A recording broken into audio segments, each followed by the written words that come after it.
ಹಾಗೂ ಕಾರ್ತಿಕರು ಈ ಕೋಟಾ ನೋಟನ್ನು ಕೊಡಿಸಿದರು. ಯಾಕೆ ಅವರು ಬಂದಿರಲಿ? ಇಲ್ಲ ಕಾನು, ಅವರು ಬಂದರೆ ಈ ಊರಿನ ಜನರಿಗೆ ಸಂದೇಹ ಬರುತ್ತಿದ್ದು ಅವರು ಬರದೆ ನನ್ನ ಸಂಗಡ ಈ ಕೋಟಾ ನೋಟನ್ನು ಕಳಿಸಿದರು.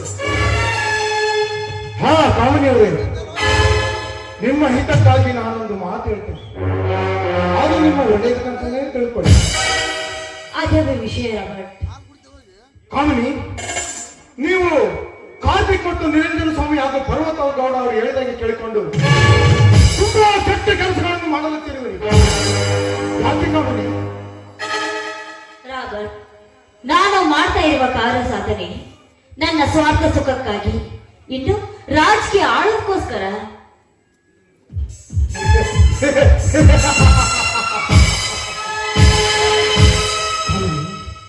ಇದು ನಿನ್ನ ತಪ್ಪು ಕಲ್ಪನೆ ಕಾಣುವ.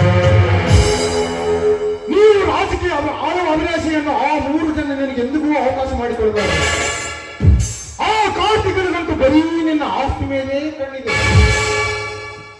ಇಲ್ಲ ಇಲ್ಲ ಇಲ್ಲ ಇಲ್ಲ, ನೀನು ಹೇಳ್ತಾ ಇರೋದೆಲ್ಲ ಸುಳ್ಳು.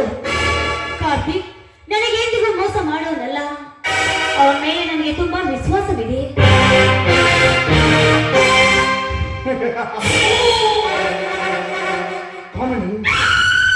ನೀವಿಟ್ಟ ಕಾರ್ತಿಕನ ಮೇಲೆ ವಿಶ್ವಾಸವೇ ನಿಮ್ಮ ಪ್ರಾಣಕ್ಕೆ ಸಂಸ್ಕಾರ. ತನ್ನ ಕಾರ್ಯವಾದ ಮೇಲೆ ಎಷ್ಟೋ ಯುವಕರಿಗೆ ಯಮನ ಸಂಘದ ಆಯ್ಕೆ ಆ ಕಾರ್ತಿಕ ನಾಳೆ ನಿನ್ನನ್ನು ಬಿಡ್ತಾನೆ ಎಂಬುದು ಯಾವ ಗ್ಯಾರಂಟಿ ಕಾಲ. ಅದಕ್ಕೋಸ್ಕರ ನಾನೊಂದು ಮಾತಾಡ್ತೇನೆ ಕಾಲ. ನಿಮ್ಮ ಸತ್ಯ ಗಂಡನಾಗಿರುವ ಇನ್ಸ್ಪೆಕ್ಟರ್ ಪ್ರಸಾದ್ ಜೈಲಿಗೆ ಹೋದ ಮೇಲೆ, ನೀವು ನಡೆಸಿದ ಕುಡಿಲಿಕ್ಕರ ಸ್ಥಾನದಿಂದ ಜೈಲಿಗೆ ಹೋದ ಮೇಲೆ ಆ ಸಂಪೂರ್ಣ ಆಸ್ತಿಯನ್ನು ಕಾರ್ತಿಕನಿಗೆ ಕೊಡಬೇಕು. ಸಮಯೋಪಾಯದಿಂದ ಅವನನ್ನೂ ಮುಗಿಸಿಬಿಡು. ಆ ಕಾರ್ತಿಕ ಯಮನ ಲೋಕದ ಟಿಕೆಟ್ ತೆಗೆದುಕೊಂಡ ಮೇಲೆ ಆ ಸಂಪೂರ್ಣ ಆಸ್ತಿಯೊಂದಿಗೆ ನಾವಿಬ್ರು ಹೈದರಾಬಾದ್ಗೆ ಹೋಗಿ ಸುಖದಿಂದ ಜೀವನ ಸಾಗಿಸುವ. ವಿಚಾರ ಮಾಡ್ಕೊಂಬನ್ನಿ.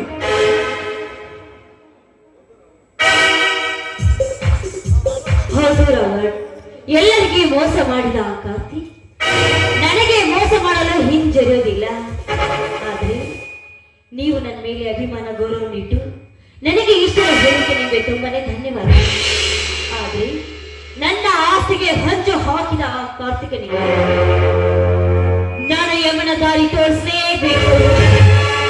ಆದರೆ ನೀವು ಮಾತ್ರ ನನ್ನ ಕೊನೆಯವರೆಗೆ ಕೈ ಬಿಡಬಾರದು. ಕಣ್ಣಿಟ್ಟ ಹೆಣ್ಣಿಗೆ ಕಣ್ಣಾಗಿಯೇ ಇರುತ್ತೇನೆ ಹೊರತು ಆ ಕಣ್ಣಲ್ಲಿ ಕಿತ್ತುಕೊಳ್ಳುವ ಕಟುಕನ ನಾನೆಂದಿಗೂ ನಿನಗೆ ಮೋಸ ಮಾಡಲಾರೆ.